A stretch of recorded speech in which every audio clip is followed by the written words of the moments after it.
Hi, Beth. Welcome to the show. Hey Sherry, how are you? I'm so good. It's so nice to reconnect with you. You Yes. are a burst of energy. You're one of the most dynamic people I've ever met. And I always feel super recharged when I'm around you or I have a conversation with you. And it's so crazy because we just met kind of recently. So do Yeah. you hear that a lot? um, Mostly during the day and late at night because that's when my energy really gets revved up. So if you're on the phone with me at night, you're like, ah.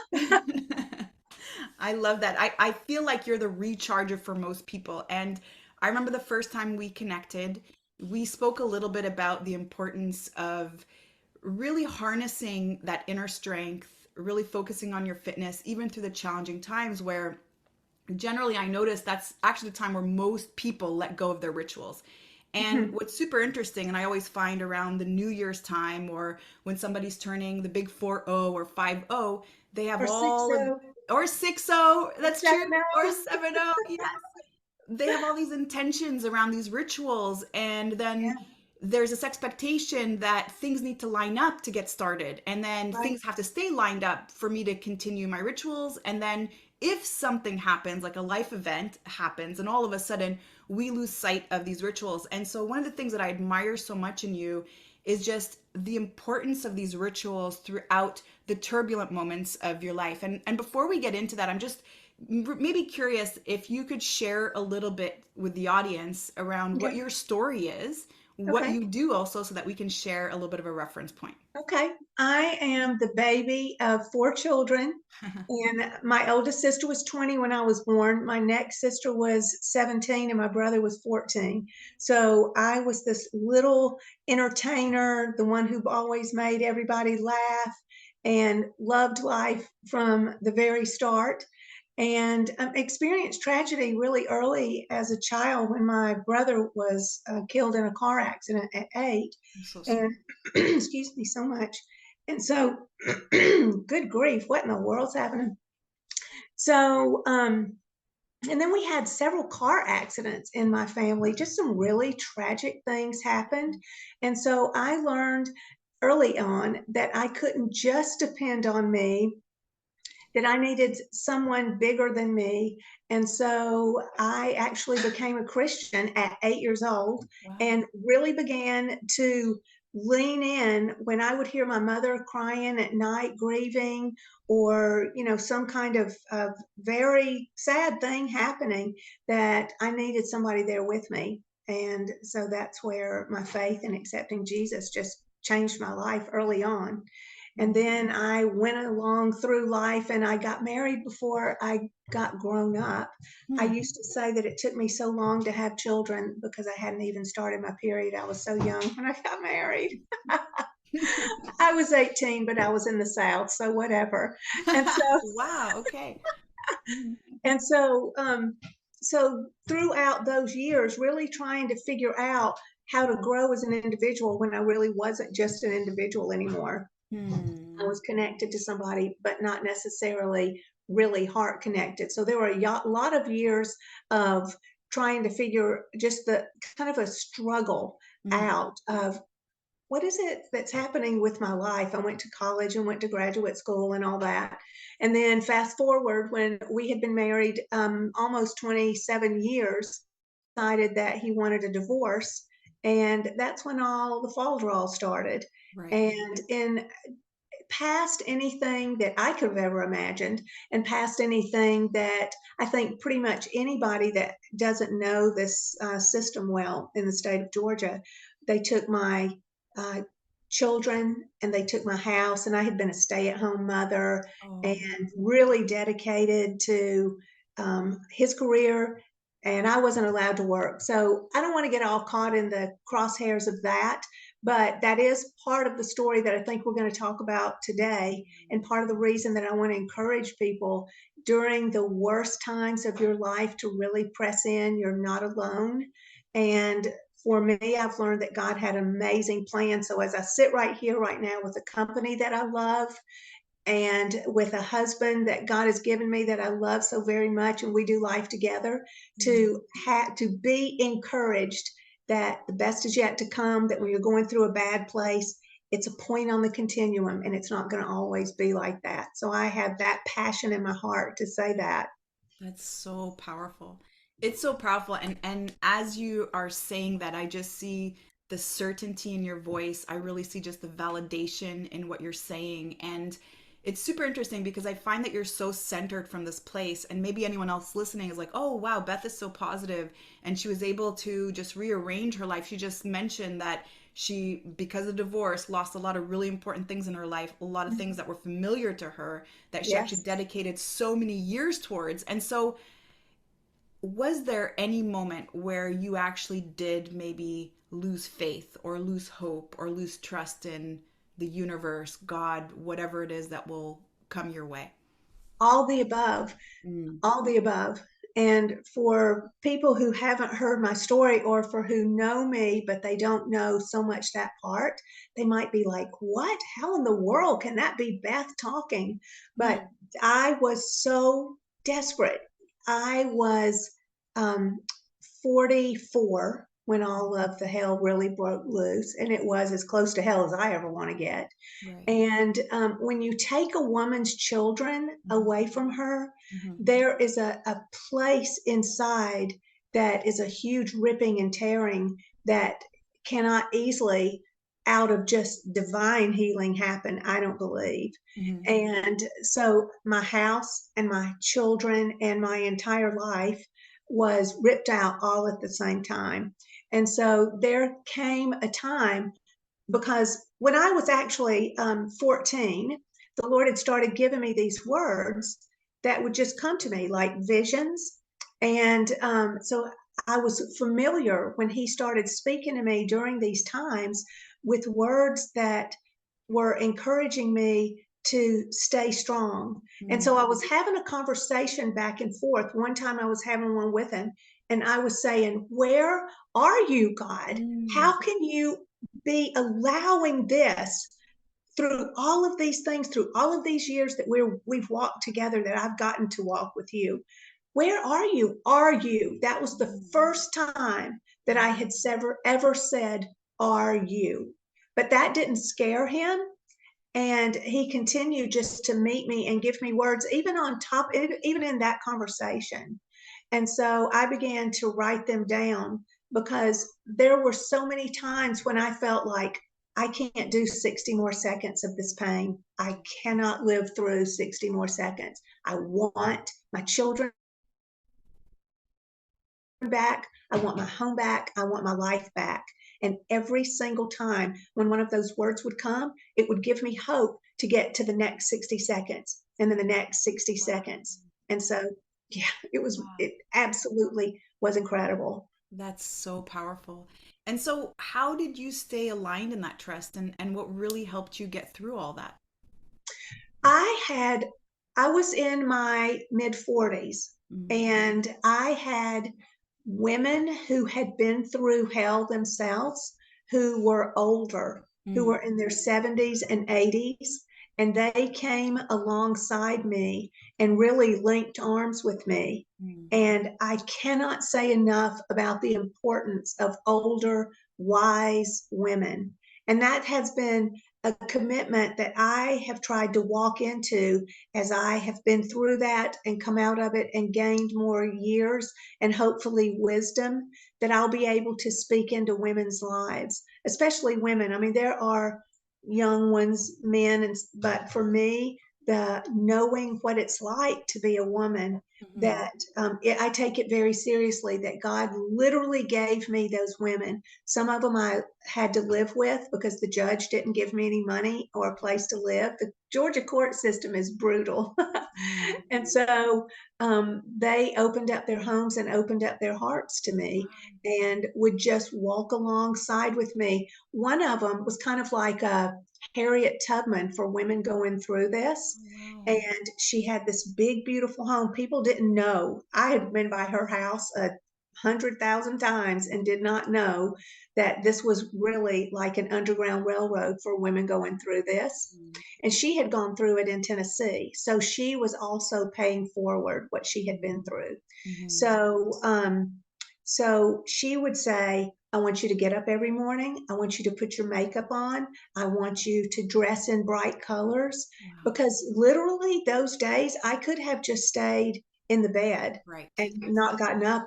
What did I have to live for? Right. And then I had other ones that would, gave me a place to live and they would just find ways that we were going to do something different that day. Wow. And because I had been told I couldn't work during all those years, isn't that nice?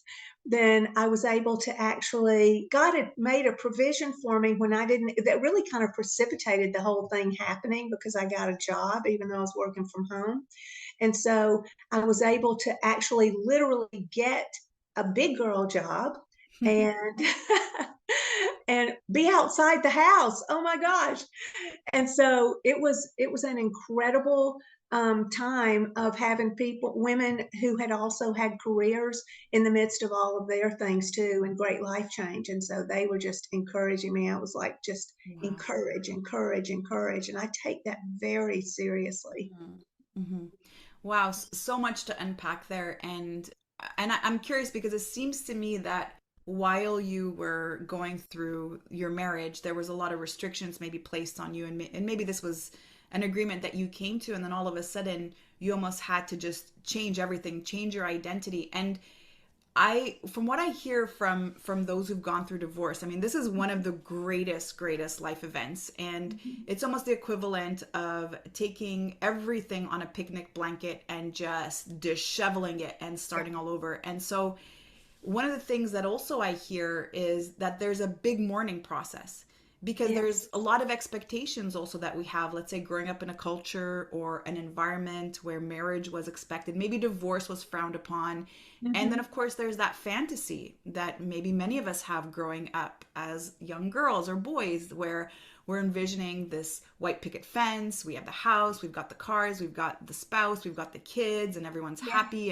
And of course, all of these belief systems, I'm going to blame them a little bit on Disney because I Yeah. remember watching Disney movies as a kid, and it seemed to me that the struggle in a couple always happened before they lived happily ever after. Because Right. the moment that they can figure all that out, then that's it. They Yes. live happily ever after. And so, Yes. obviously, being in a marriage and really understanding reality and understanding difficulties because you are two people that are growing, you are two people that are transforming and changing.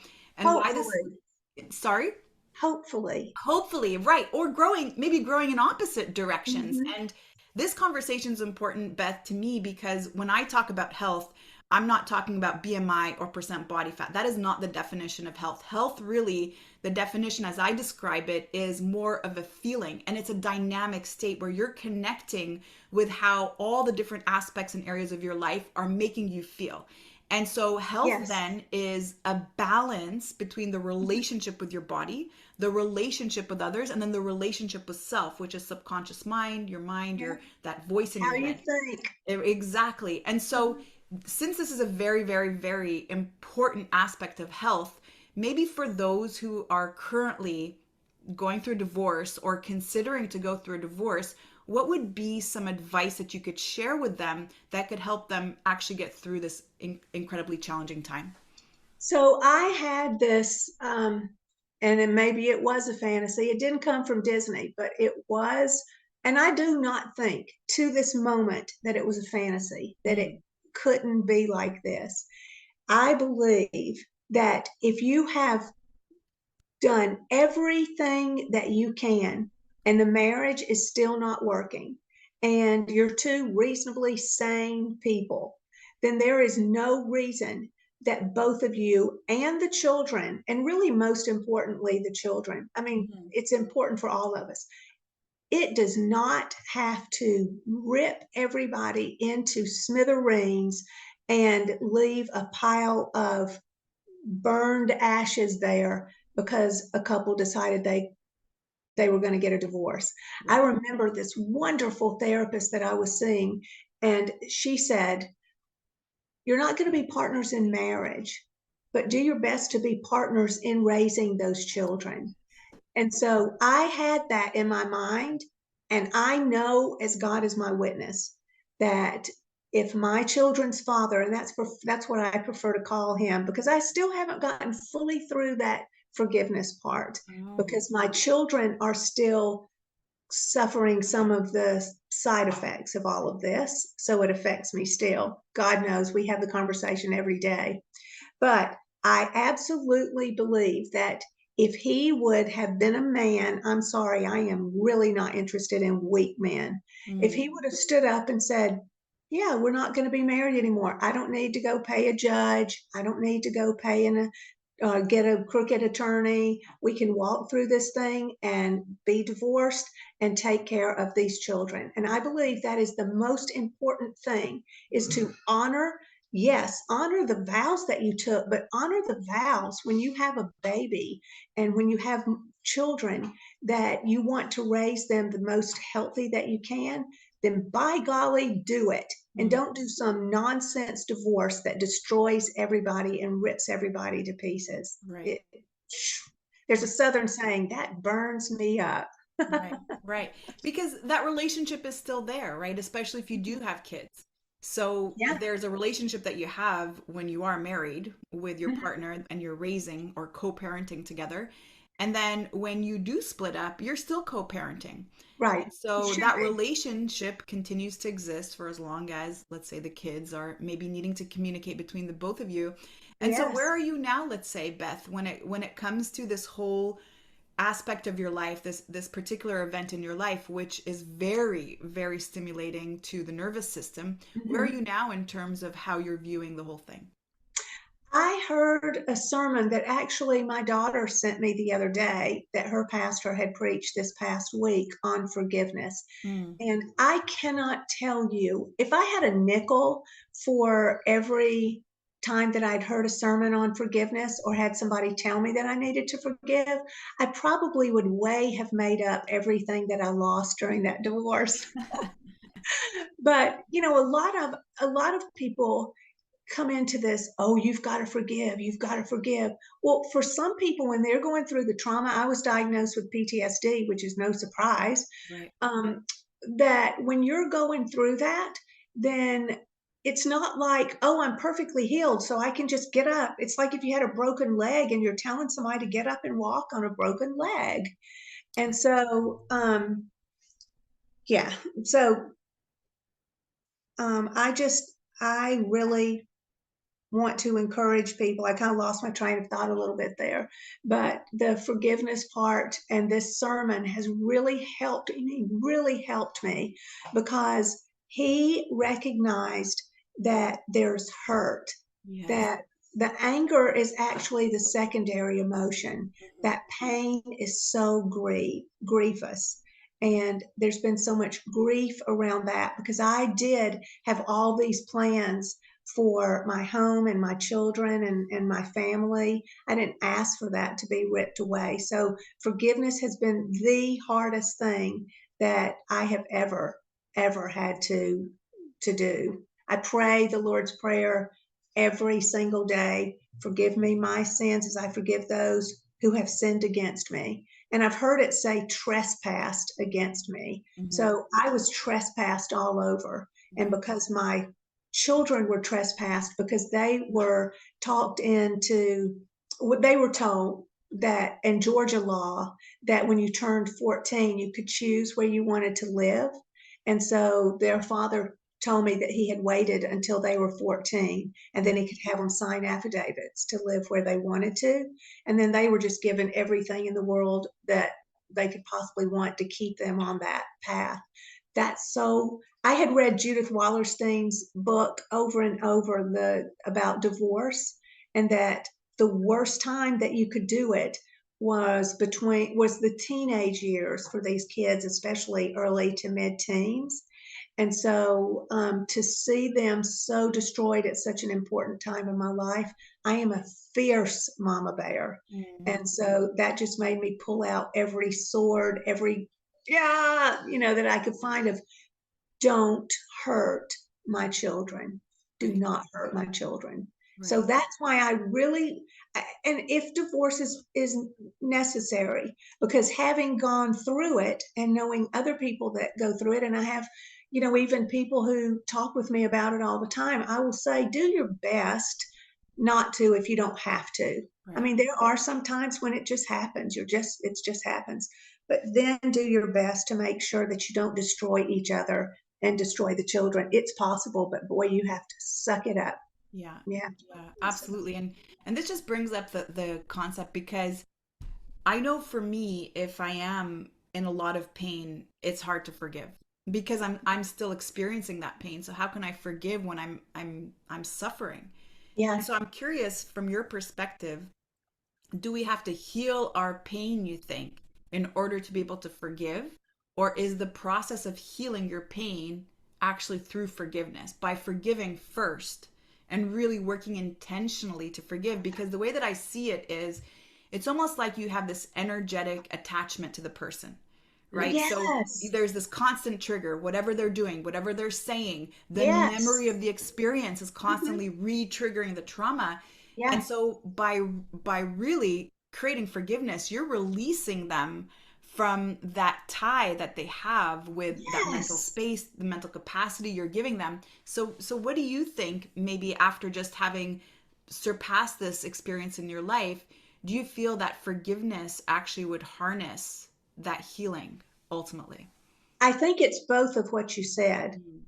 Mm. And so, will you please say those again? Because I think they are so important for whatever the situation when we have somebody to heal. Will you, to a situation to heal from? Will you say that again? Yeah, I'm curious if it's really forgiving, or the process of forgiving somebody, that would actually help heal your pain, or is it really waiting until you've healed your pain that forgiveness is possible?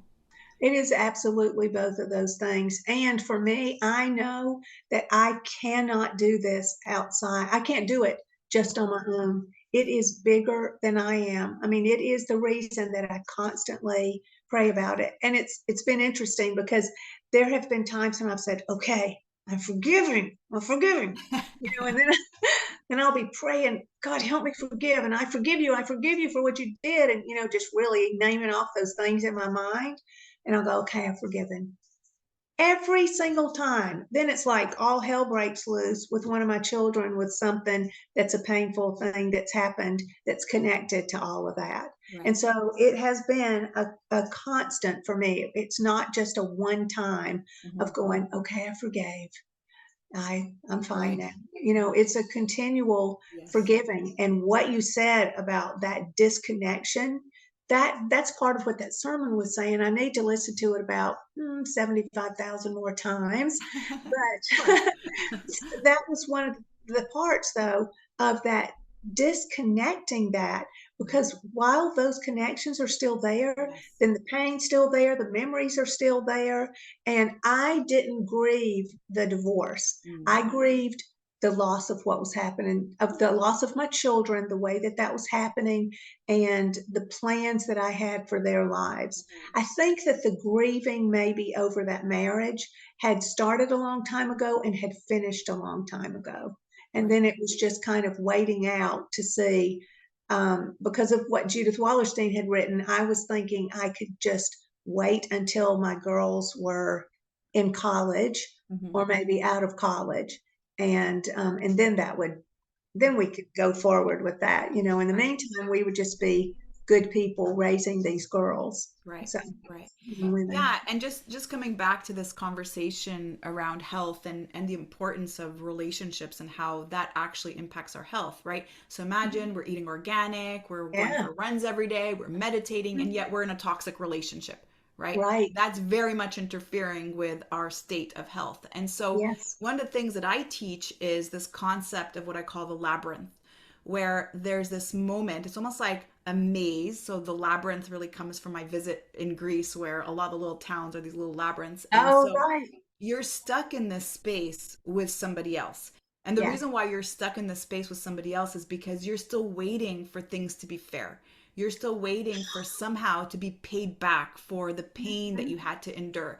And so there's this Mhm. constant still expectations that things need to level out. I'm still waiting for an apology. I'm Right. still waiting for Exactly. you to acknowledge that you hurt me. Yes.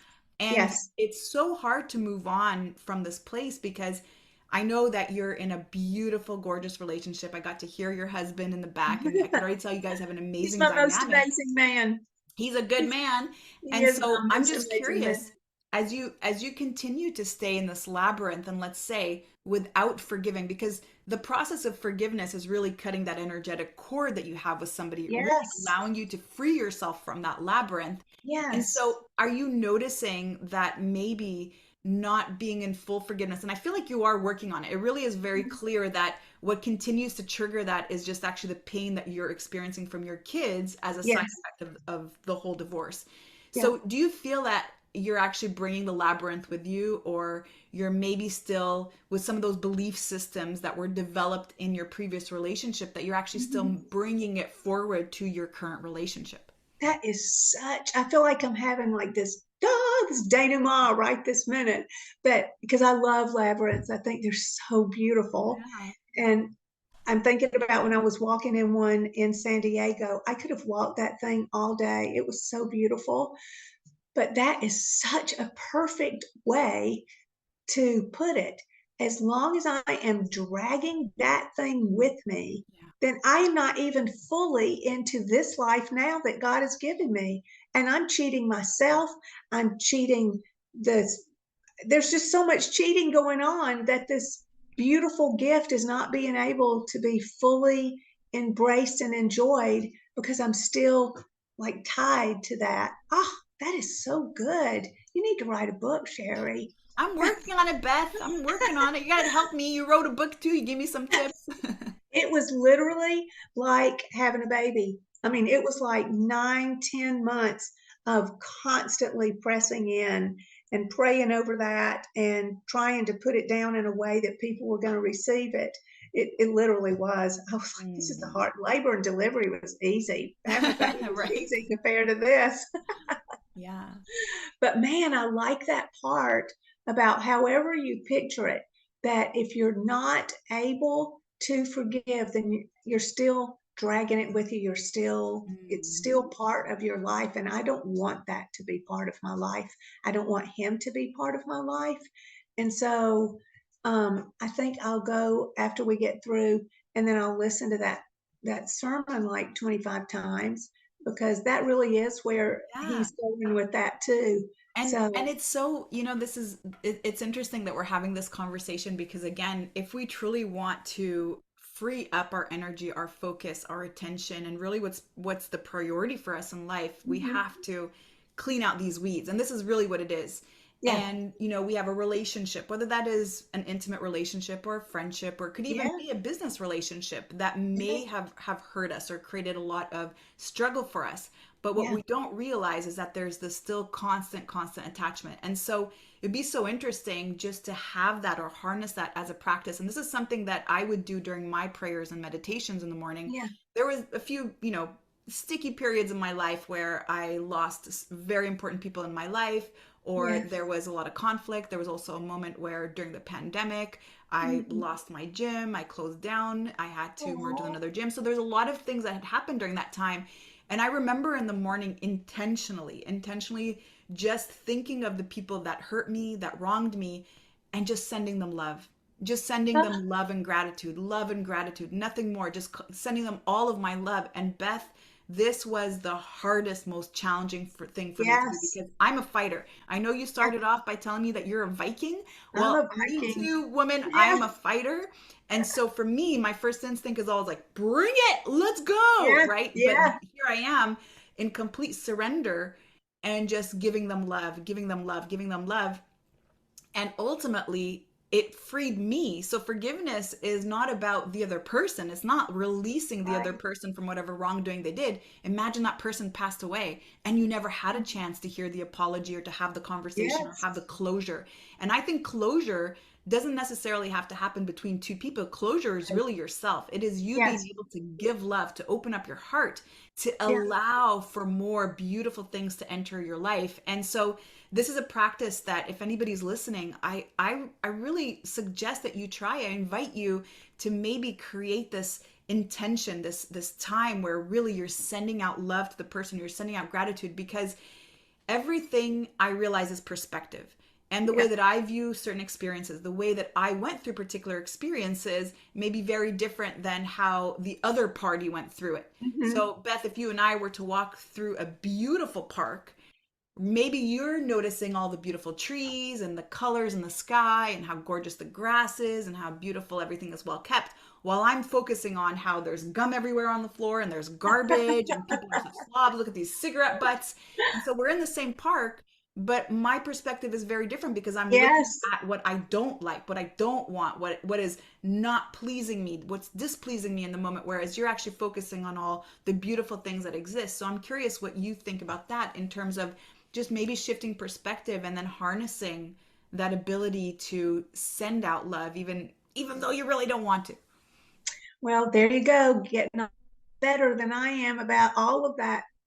I'm just telling you, Sherry, it is such a hard thing for me Yeah. because of my children. Right. God knows that. There's a scripture that says, I believe, help my unbelief. And I've started saying, I forgive, help my unforgiveness. Help me in those places where I am having such a struggle This is so to forgive because we're going through some stuff right now right. with one of my daughters. And it is in my face every moment that if this is what I believe, if this thing would have been handled differently, then they would have responded differently and they would have grown differently.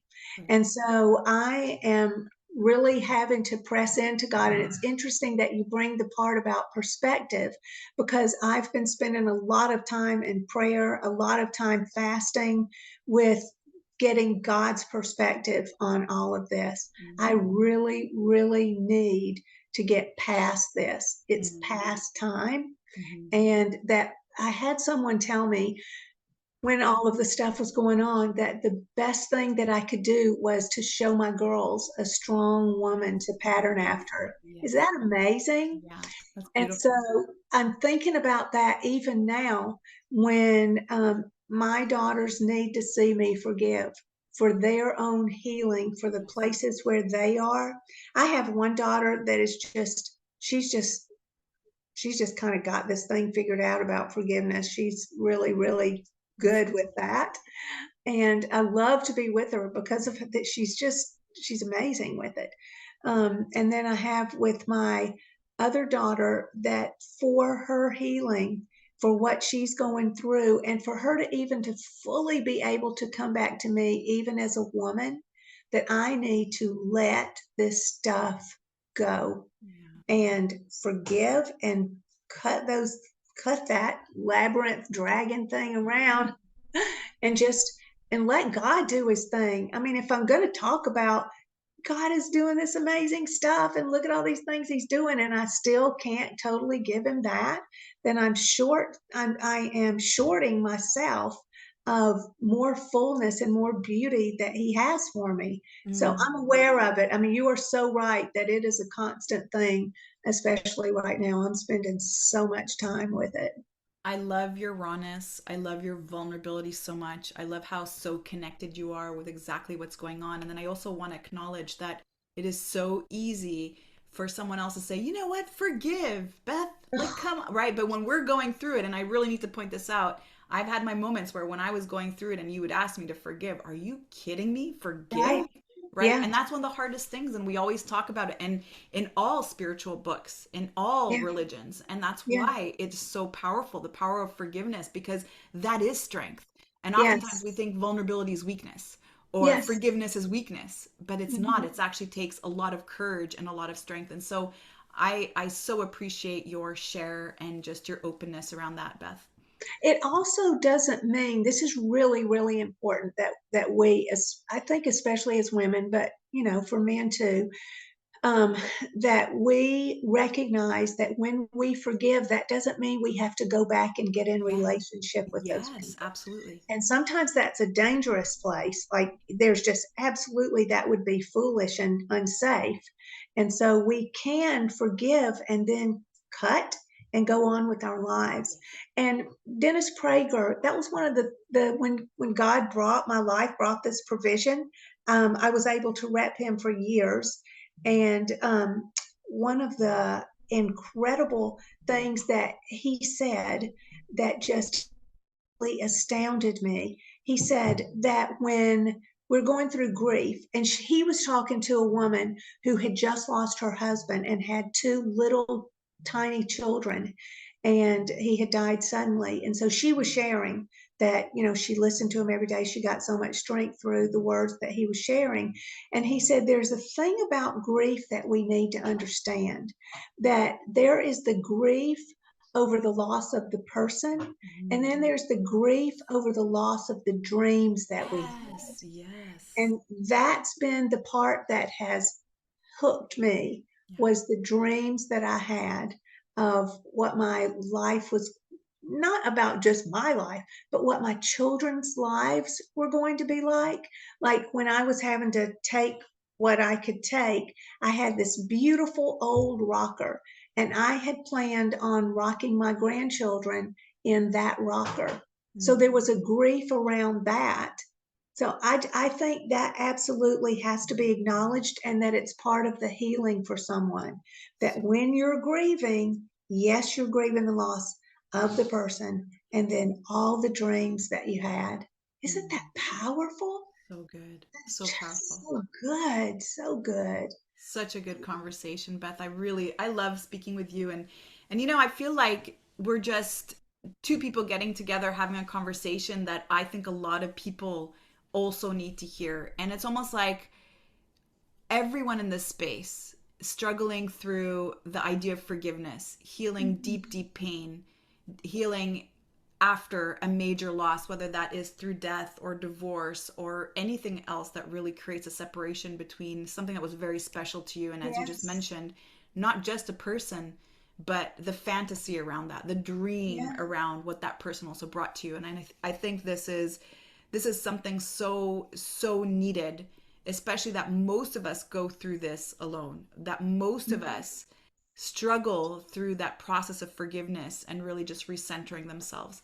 And Yeah. so, with that, I want to thank you so much for your time and for your conversation today. I love it so much. And Yes. if somebody wanted to reach out to you, Beth, to learn more about you, to maybe talk about what they're going through too, or to grab your book, where could they go to do that? So the book is on Amazon. It's called Closer Than Your Breath by Beth Maranville, and it's a book of hope. Not of anything that I brought, because I was so broken, except to say that God is there. He won't leave you. He won't forsake you. So Closer Than Your Breath, Beth Maranville. And then my email address is beth@bethconnect.com. And I would love to share hope with anyone who needs it in the best way that I can. And I also want to say that there was a woman, I've never met her in person. I don't even know her name. I mean, there were literally angels that came to me. That's a whole nother topic, I'm telling you, with these angels. And there was a black man flying on a plane beside me. That was an angelic Beautiful. visit. I know that. But this woman gave me, as during this one conversation with her that I had on the phone, she said, this is a point on the continuum of your life, and you are going to get through it. And so I want to encourage people that are going through it. I have a thing on my phone that says, give it to God and go to sleep. If So we good. can roll that thing over onto his shoulders the best that we can, then give it to him, go to sleep, and know, keep taking one step forward and the next step forward and the next step forward. You are going to get through it. It's amazing. Do not give up. God is So with you. He is closer than your very breath. So beautiful. Thank you so much. That is a beautiful, beautiful way to end today. Oh, bless you, Sherry. I love you. Love you.